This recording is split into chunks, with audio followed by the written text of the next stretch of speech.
Hello, this is Bruce Wan, Head of Research for MaxCap Group. In this video, I'm going to talk about the uncertain global market landscape that we're facing right now and what that means for us here in Australia, both in terms of the economic outlook and asset class returns.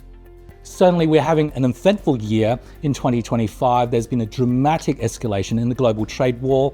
We're seeing rising tariff barriers between the United States and other countries. All of this is driving a lot of chaos in global trade and a lot of uncertainty to the investment outlook.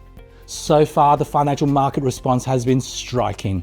Since the peak of the share market in February, we have seen a broad dip in share prices with only a partial rebound since then. We've also seen higher interest rates in the bond market as investors priced in more risk to the outlook.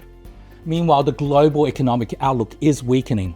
The US economy actually contracted in size in the first quarter of the year, and there are rising fears of a recession in the US and other economies in 2025. Medium-term outlooks for the next few years are being downgraded on a broad basis.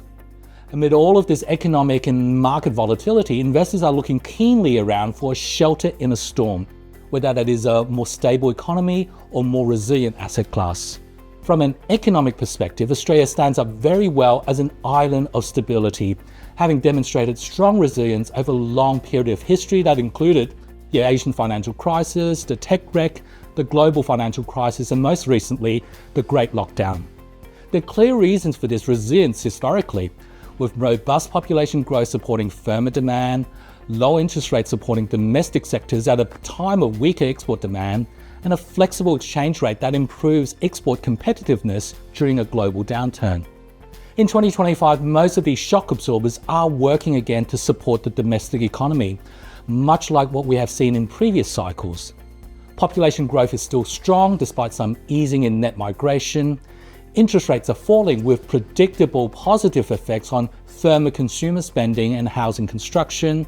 Meanwhile, the Australian dollar is depreciating against most major currencies, although less so against the softer US dollar this time around. For these reasons, we have seen in Australia fewer and shallower economic downturns, which has been a crucial factor behind its stronger economic performance over the past 30 years. From an investor perspective, this volatile market environment has also caused a lot of headaches. The traditional stocks and bonds portfolio are not delivering on returns or diversification as they have in the past. Looking at this chart, we can see the recent trends in gross returns for a range of major asset classes in Australia. We can clearly see the correlated dips for both shares and bonds in 2022 and now again in 2025.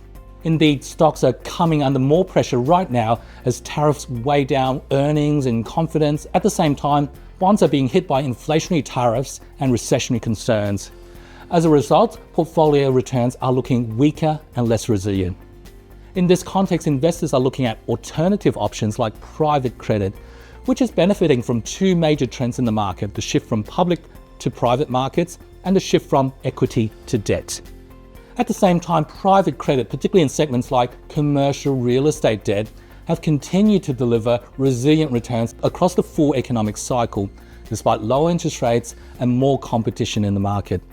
In a volatile global market, we expect to see a more urgent push by investors to find this shelter in a storm.